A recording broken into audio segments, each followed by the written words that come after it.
Welcome back. With us now alongside Sally Amtmann is another area business manager with Zoetis, Todd Ellis. Todd, thanks for coming to the show. Kevin, thanks for having me. Now tell folks a little bit about where you call home and some of your responsibilities out there. Yeah, Kevin, as you already stated, I'm an area business manager with Zoetis, and I call home in Bakersfield, California, in the Central Valley, where I have 8 wonderful field representatives that I coach and lead from the Central Valley down to Southern California, Arizona, and Nevada. So a little bit about me, Kevin, just to give you my background a little bit. I actually was born and raised on a dairy farm in southern Vermont on the upstate New York border. Yeah. So to call Zoetis home and work for Zoetis is really a dream come true.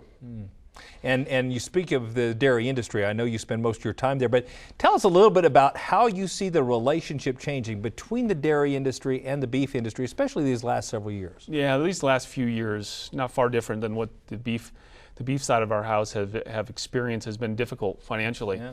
And sometimes during those difficulties, good things emerge. And one of which that I can speak to today from a dairy perspective is the way that they look at their animals from the U.S. beef demand that currently goes on. And what we're seeing is that the dairy producers are working very closely with beef producers, not only in California, but across the U.S.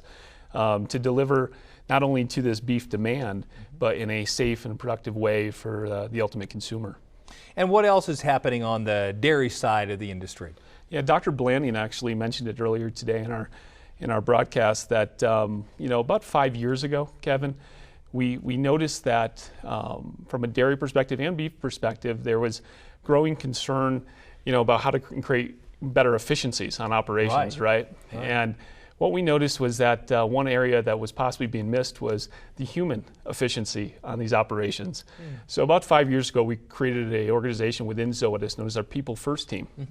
Okay, this People First team really looks at 3 major aspects on operations, and it's they help producers, owners with strategic business planning, both short-term and long-term, how they onboard colleagues, which is obviously very important. And the third one that I can speak a little bit more to today, and that's our supervisory development program. Okay, I'll give you an example. We had a large commercial dairy that looked at their turnover rates within the first 6 months of hiring new employees, and it had creeped up to almost 20%. Wow. So if you think about that from an efficiency standpoint and loss of production, that was very concerning to the owners. So we introduced them to the supervisory program, and a little bit reluctantly, a couple of their managers decided to join. And fast forward through these courses, which are offered about every 6 weeks with follow-up in between with world-class facilitators. What we've seen on an operation since they've left is that the turnover is now less than 5%. Wow. So speaking to the impact that supervisory development can have on operations, not only in dairy and beef. So that is one aspect, Kevin, that I would encourage anybody watching today, if they have not heard about our People First program, reach out to your Zoetis representative and they can fill you in with more of the details. Yeah, so many people think of Zoetis as only being a pharmaceutical or animal health company, probably don't even know that those services exist. Exactly. Yeah. Now, Sally, you were speaking of Zoetis, it's such a large company. I mean, it's a large multinational company, but you were saying during break that it doesn't really feel like a big company to you. Tell me more about that. No, not at all. In fact, we really think it's important for our folks to be active in their local communities and to really live in the industry.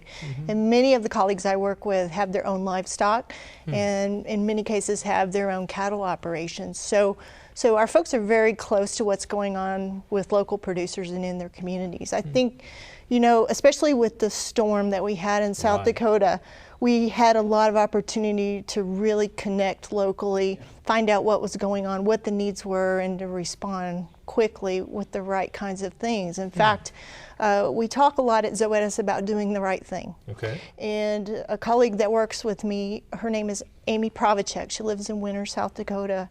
And immediately after the storm, what she heard from her community and from the producers that she's close with is that they couldn't find their cattle. The cattle had drifted with the storm. In many cases, they were found 10 to 15 miles away. Wow. And it was very important that folks get their cattle sorted out and get them back home. So what Amy saw a large need for was a tool to help people find their cattle.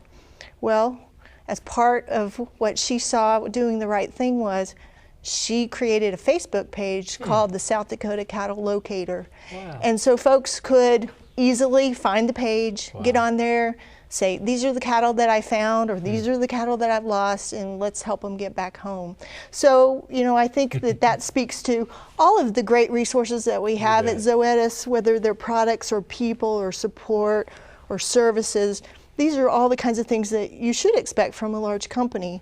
But what I hope that you would come to expect from Zoetis is that we're regular folks just like all of our producers are, and we're local and we're here to help. So please let us know what we can do to help you. Well, right? that's outstanding, and thank you so much for sharing some of this additional perspective that Zoetis provides outside the bottle, so to speak. And we'll be back right after this.